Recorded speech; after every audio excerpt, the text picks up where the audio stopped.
Ma'am, you want to know who was targeted by a weaponized FBI? Me.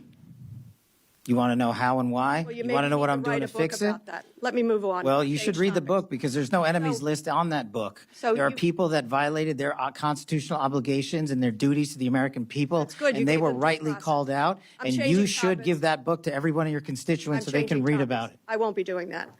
That's their loss. 3 minutes ago, Madeleine Dean did what everyone in Washington has been too afraid to do. She didn't use careful language. She didn't dance around the issue. She looked directly at FBI Director Kash Patel, held up a thick red folder for every camera to see, and said 5 words that will echo through Washington for weeks. You're failing America, not me. And if you think you know where this story is going, you don't. Because what happened in that hearing room wasn't just a political clash. It was the moment when the careful facade that Kash Patel has been maintaining for 11 months completely shattered.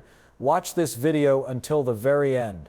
Because when you see the expression on Patel's face after Dean reads the 3rd document, you'll understand why this changes everything. If you're new here, subscribe right now and hit that bell, because what I'm about to show you is just the beginning of something much bigger.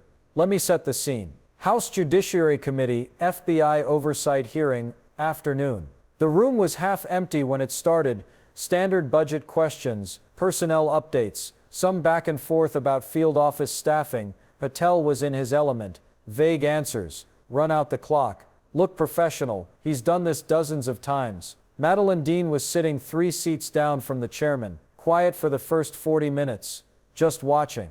If you know Dean, you know that's when she's most dangerous. She's a former prosecutor. She knows how to build a case, and she knows that silence before the strike is more powerful than noise. Patel should have been paying attention to her.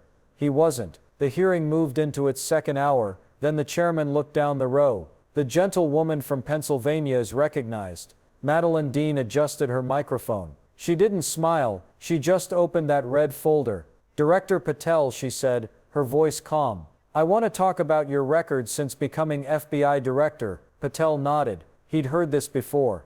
Of course, Congresswoman. I'm proud of the work this bureau has accomplished. Dean didn't acknowledge the answer. She was reading from the folder. In the 11 months since you took office, the FBI has closed 47 open investigations into public corruption. 47. That's more closures in 11 months than the previous 3 directors combined. The room shifted. You could feel it. Patel's expression didn't change, but his hands moved slightly on the table. Dean continued. The FBI has also reclassified 89 documents related to ongoing investigations as top secret special access required. 89 documents that were previously cleared for congressional review are now hidden behind the highest level of classification. She looked up at him. Why? Patel cleared his throat. Congresswoman, classification decisions are made based on careful review of national security implications. I didn't ask about the process. I asked why. Dead silence. 10 seconds. Patel glanced at his deputy director. No help there. The specific determinations would require a classified briefing to know. Dean's voice was sharp now. I'm asking you here now on the record. Why have you buried 89 documents? This is where Patel made his second mistake. He tried to make it about her. Congresswoman, I understand that members of this committee have political motivations for. Dean slammed the folder shut. The sound echoed. Political motivations. Director Patel, let me tell you what my motivation is. My motivation is that the FBI under your leadership has become a protection agency for powerful people instead of a law enforcement agency for the American people. The gallery gasped. Reporters were reaching for their phones. Patel's face went through 3 expressions in 2 seconds. Surprise, anger, then that mask. Congresswoman, I reject that characterization entirely. Let me read you something. Dean opened the folder again. This is an internal memo from the FBI's Criminal Division, dated April 8th of this year, 4 months after you took office. She held it up. Should I read what it says? Patel didn't answer. Dean read anyway. Quote, field offices are directed to prioritize cases with clear prosecutorial pathways. Cases involving high-profile subjects with significant legal resources should be evaluated for cost-benefit analysis before proceeding. End quote. She set it down. Cost-benefit analysis. That's what you call justice now. If the target has enough money for good lawyers, the FBI doesn't bother. The room exploded. Committee members looking at each other. Aides whispering. And Patel was frozen. Congresswoman, that memo has been taken out of context. Context. Let me give you context. Dean pulled out another document. Official FBI letterhead with redaction marks. This is a case closure report from the FBI's Washington field office. The subject was a senior government official. I can't say the name because it's still classified, even though the case is closed. The case involved potential bribery of public officials. The investigation was opened in 2019. It was closed in March 2025, 2 months after you became director. Patel's jaw tightened. Congresswoman, I was not personally involved in who authorized the closure.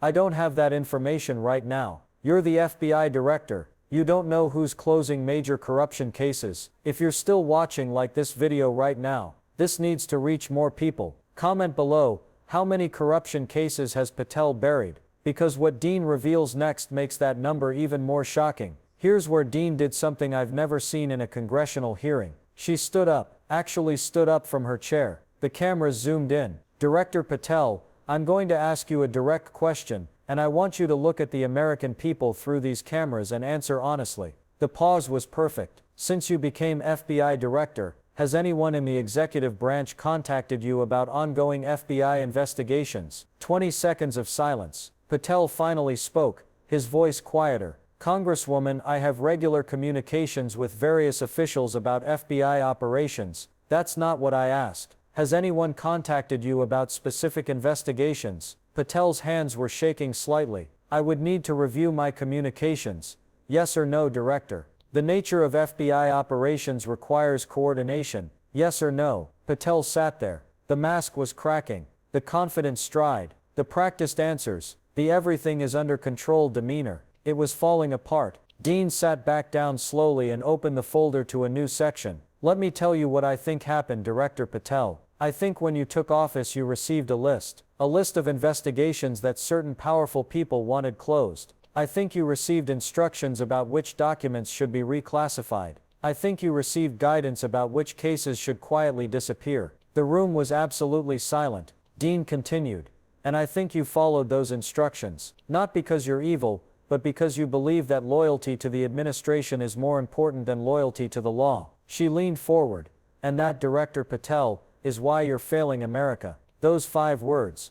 You're failing America. The clip was on Twitter before Dean even finished. It was on cable news before the hearing ended. And Patel just sat there. No answer, no defense, no way out. But Dean wasn't done. I have one more document to share. She kept it flat on the table. This is a letter from 37 former FBI agents and officials. People who served under Republican and Democratic administrations. People who spent their careers in the Bureau. She started reading. Quote, we are deeply concerned about the direction of the FBI under its current leadership. Recent decisions regarding case closures, document classification, and investigative priorities suggest that independence has been compromised. We call on Congress to conduct immediate oversight. End quote. Dean looked at Patel.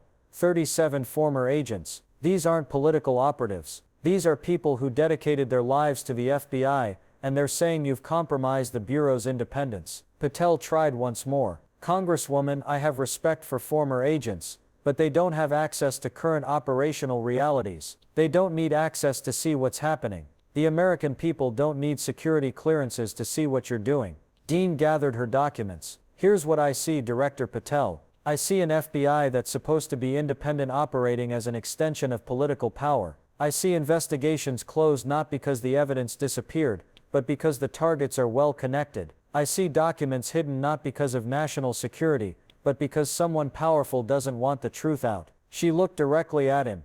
And when I say you're failing America, I mean it. Not failing me. Not failing me. Not failing this committee. Failing the country that trusts the FBI to enforce the law equally, regardless of wealth, power, or political connections. The hearing continued after that. Other members asked questions about cybersecurity, training programs. Nobody was listening. Because the only thing anyone could think about was Madeleine Dean standing up and saying out loud what everyone had been whispering for months. Within 10 minutes, clips were everywhere. CNN interrupted programming. Fox News was debating it. MSNBC brought in former prosecutors. And on social media, reactions ranged from finally someone said it to this is a partisan attack. But here's what nobody can dispute. Madeleine Dean presented actual documents. She cited specific cases. She quoted internal memos. She read a letter from 37 former agents. This wasn't speculation. This was evidence, presented on the record, with Patel unable to provide convincing answers. Subscribe right now,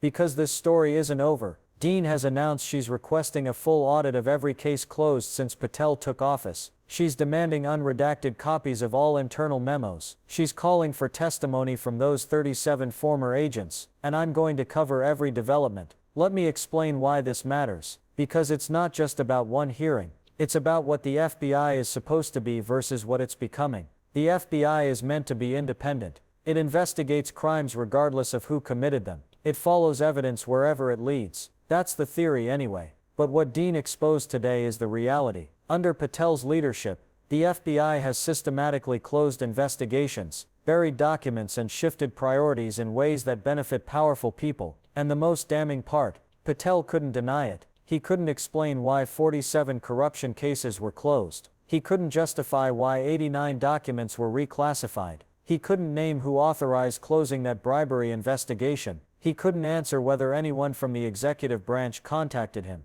Every single question Dean asked, Patel either dodged or couldn't answer. And that silence tells you everything. If those closures were legitimate, he'd explain them. If those classification decisions were proper, he'd defend them. Instead, we got evasion, deflection, and the crumbling of that confident mask. Here's what Dean did that was brilliant. She didn't make wild accusations. She presented documents, asked specific questions, and let Patel's non-answers speak for themselves. That's prosecutorial technique, and the timing matters. This hearing happened the same week new documents were released. The same week questions about FBI priorities are all over the news. Dean knew exactly when to strike. I keep replaying that moment when she stood up. Members don't just stand during questioning, but Dean did. And it worked, because it signaled this wasn't routine oversight. This was a prosecutor presenting her case, and Patel unable to defend himself, unable to explain, unable to provide any convincing reason why Americans should trust the FBI. That image is going to define his tenure. 3 minutes. That's all it took for Madeleine Dean to dismantle the carefully constructed image Kash Patel has been projecting. 3 minutes to expose the gap between what the FBI is supposed to be and what it has become. The truth is coming out, document by document, question by question, one hearing at a time. Share this video with everyone. This is about whether the FBI serves the law or serves power, and every American should care. The wall is cracking, the facade is falling, and Kash Patel just learned that silence and evasion aren't enough anymore. Not when someone like Madeleine Dean is asking the questions. You're failing America. Those words are going to haunt Patel, and honestly they should, because when the FBI stops being independent, when it protects the powerful instead of pursuing justice, then it has failed. Not failed Madeleine Dean, failed America. And here's the pattern that makes Dean's case even more damning. Those 47 corruption investigations that were closed, they weren't random. Analysis of the closure dates shows that 34 of them were shut down within the first 6 months of Patel's tenure. That's not normal turnover. That's systematic targeting. The 89 documents that were reclassified, Dean's office has obtained a partial list. They include materials related to financial crimes, public corruption cases, and most significantly investigations that were already cleared for release by career FBI officials before Patel arrived. That April 8 memo about cost-benefit analysis, it wasn't a suggestion.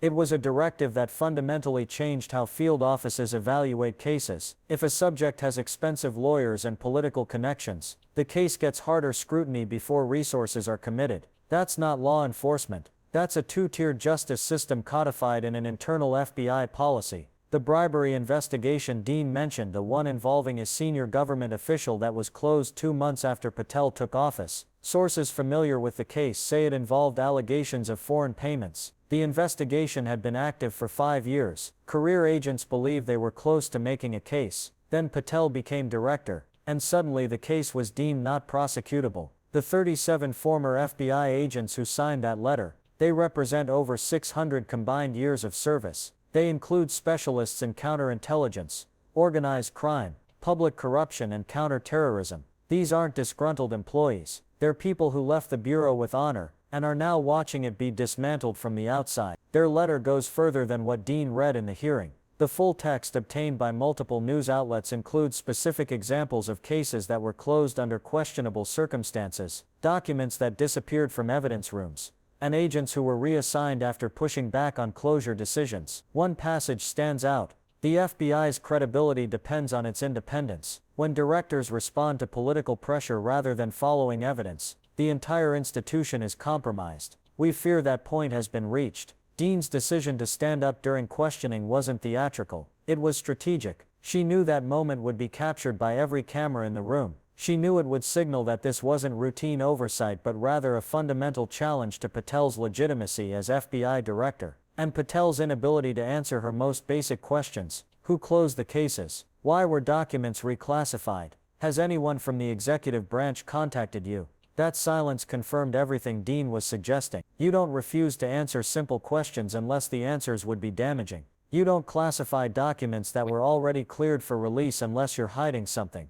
You don't close 47 corruption investigations in 11 months unless someone wants those investigations closed. Dean presented the evidence. Patel provided the silence. And together they told the story of an FBI that has lost its independence. You're failing America, not me. 5 words that captured what millions of Americans have been thinking but couldn't articulate. The FBI isn't failing Madeleine Dean or Congress or any political party. It's failing the fundamental principle that no one is above the law. And Kash Patel, sitting there unable to defend his record, unable to explain his decisions, unable to look the American people in the eye and justify what he's done. He just proved Dean's point. The facade is broken. The truth is out, and there's no putting this back together. Stay tuned.